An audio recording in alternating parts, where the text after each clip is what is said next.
आपणक पाखरे ration card थाउ कि न थाउ आजिर भिडियोटी शेष पर्यंत देखंतु कहीं राशन कार्ड को नहीं समस्त एक बहुत ही बड़ अपडेट आसी।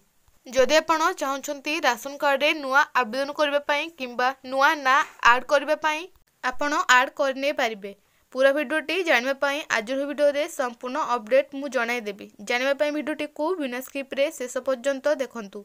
भिडियोटी पसंद आसिले भिडियो को लाइक करी आम चैनल को सब्सक्राइब करेंगे एवं पाखरे थिबा बेल आइकन को प्रेस करी रखिबे। जेपरिकी आपण माने जानिथिबे मोदी सरकार किछि दिन पूर्व घोषणा करथिले जहाँकि राशन कार्ड रे मिलुथिबा राशन 5 वर्ष जाए वृद्धि कर दिगला। जहाँकि राशन कार्ड समय सीमा एही डिसेंबर 31 तारिख 2023 रे शेष होबाकू जाउथिला, किंतु शेष नहोई आसंता 5 वर्ष जाए वृद्धि कर दिया जायछि।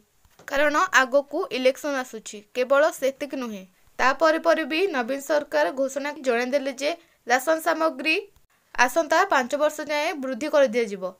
जेहेतु आगो को आसुछि निर्वाचन, तेबे राशन रे नुआ ना आड करिबा बा राशन कार्ड भूल थिले संशोधन करिबा किंबा नुआ आवेदन करिबा एही सबु प्लेटफॉर्म पुणी थरे आरंभ हो जाइछि।